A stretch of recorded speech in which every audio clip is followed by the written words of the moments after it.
हम सीधे रुख करेंगे यूपी के सिद्धार्थनगर का, जहां बीएसपी सुप्रीमो मायावती इस वक्त एक रैली को संबोधित कर रही हैं। साथ ही अब ये भारतीय जनता पार्टी अपनी हर चुनावी जनसभा में उत्तर प्रदेश को उत्तम प्रदेश व कानून व्यवस्था को भी बेहतर बनाने के लिए जो बड़ी बड़ी बातें कर रही है, तो इस मामले में भी सच्चाई ये है कि उत्तर प्रदेश में बीजेपी ने अपने पूर्व में रहे लगभग 6 वर्षों के शासनकाल में यहाँ के उत्तर प्रदेश में विकास, जनहित व जन कल्याण के कार्यों की तरफ ध्यान न देकर केवल अपने आरएसएस के एजेंडे के मुताबिक ही चलकर जहाँ अधिकांश सांप्रदायिक ताकतों को ही मजबूत किया है, जिसके कारण ही फिर इस पार्टी को सन 1992 में समय से पहले ही यहाँ अपनी सत्ता तक भी गंवानी पड़ी थी, जबकि इस अवधि में केंद्र में भी ज्यादातर बीजेपी की ही अपनी सरकार रही है। इसके अलावा बीजेपी के लोग प्रदेश की कानून व्यवस्था को भी सुधारने के लिए जो काफी बढ़ चढ़कर बातें कर रहे हैं, तो इसके बारे में भी हमारी पार्टी का ये कहना है कि जब केंद्र में बीजेपी की सरकार अपने अधीन में चल रही देश की राजधानी दिल्ली की कानून व्यवस्था को भी ठीक ढंग से संभाल नहीं सकती है, तो तब फिर ऐसी स्थिति में दिल्ली से भी कई गुना ज्यादा आबादी रखने वाले यहाँ अपने उत्तर प्रदेश की वर्तमान में अति खराब व दयनीय हालत में चल रही कानून व्यवस्था को भला इस पार्टी की सरकार यहाँ कैसे संभाल सकती है। और अब संक्षेप में मेरा यही कहना है कि यदि आप लोग व आपके क्षेत्र के साथ साथ पूरे उत्तर प्रदेश के भी लोग बीजेपी व अन्य विरोधी पार्टियों की इन सब बातों को ध्यान में रखकर व इनके सभी साम दाम दंड भेद आदि हथकंडों से भी सावधानी बरतते हुए ये चुनाव लड़ते हैं, और इस मामले में खासकर ये लोग इनके प्रलोभन भरे चुनावी घोषणा पत्रों के भी बहकावे में नहीं आते हैं। इसके साथ ही विरोधी पार्टियों द्वारा मैनेज किए गए मीडिया व ओपिनियन पोल एवं सर्वे आदि में भी जबरदस्ती की अपने अपने पक्ष में हवा बनाने वाली इनकी खबरों से भी गुमराह नहीं होते हैं, तो तब फिर इस चुनाव में बीएसपी को अकेले ही अपनी पूर्ण बहुमत की सरकार बनाने से फिर यहाँ कोई भी ताकत रोक नहीं पाएगी। और वैसे भी प्रदेश में अभी तक जो भी वोट पड़ा है, तो उससे अब तक के यही शुभ संकेत मिल रहे हैं कि अब इस चुनाव में बीएसपी की अकेले ही अपनी पूर्ण बहुमत की सरकार बनने के लिए जा रही है,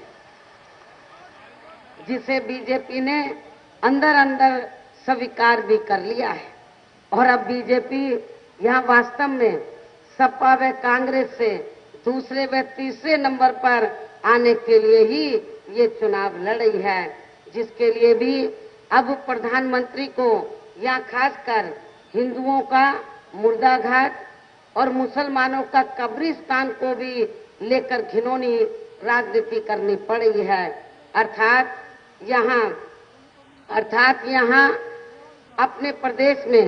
वर्षों से जो पुरानी परंपरा चली आ रही है, तो उसे भी अब ये लोग अपने वोटों की खातिर तोड़ना चाहते हैं, जबकि इन्होंने इन पुरानी परंपराओं को, यानी कि बीजेपी एंड कंपनी के लोगों ने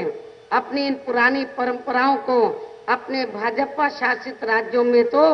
वहाँ अभी तक भी तोड़ा नहीं है। वहाँ पुरानी ही व्यवस्था चली आ रही है, लेकिन उत्तर प्रदेश में आकर नई व्यवस्था बनाने की बात कर रहे हैं। अर्थात भाजपा शासित राज्यों में वहाँ अभी तक भी इन्होंने हिंदुओं के हर गांव-गांव में मुर्दा घाट नहीं बनाए हैं,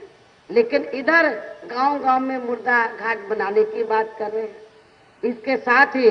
प्रधानमंत्री को मैं ये भी बताना चाहती हूँ कि यहाँ बीएसपी की सरकार के दौरान हिंदुओं व मुसलमानों के सभी त्योहारों पर कोई भी भेदभाव आदि नहीं किया गया है। और इन दोनों के त्योहारों पर अर्थात हिंदुओं और मुसलमानों के जब भी त्योहार मेरी हुकूमत के दौरान आए तो हमारी पार्टी की सरकार ने, चाहे हिंदुओं के त्योहार आए हों या मुसलमानों के, हमारी पार्टी की सरकार ने चारों हुकूमतों के दौरान तो हमने हिंदुओं और मुसलमानों के त्योहारों पर बिजली, पानी और सुरक्षा का पूरा प्रबंध किया है। ये भी आप लोगों से छिपा नहीं है और यही मुख्य वजह है कि मेरी हुकूमत के दौरान चाहे हिंदुओं के त्योहार आए हों चाहे मुसलमानों के त्योहार आए हों, मेरी हुकूमत के दौरान या उत्तर प्रदेश में कभी भी कोई हिंदू मुस्लिम सांप्रदायिक दंगे नहीं हुए हैं। अर्थात अभी चुनाव में बीजेपी अपनी खराब हालत को देखते हुए अब यहाँ धर्म की भी और अब यहाँ मुर्दा घाट की भी, कब्रिस्तान की भी राजनीति करने पर उतारू हो गई है। अर्थात अब इस चुनाव में बीजेपी का यहाँ बिहार के विधानसभा चुनाव से भी काफी ज्यादा बुरा हाल होने वाला है और अब इनके वरिष्ठ नेताओं के तो अभी से ही चेहरे के नूर तक भी उतरने लगे हैं। अर्थात अब इस चुनाव में वास्तव में यहाँ भाजपा के साथ साथ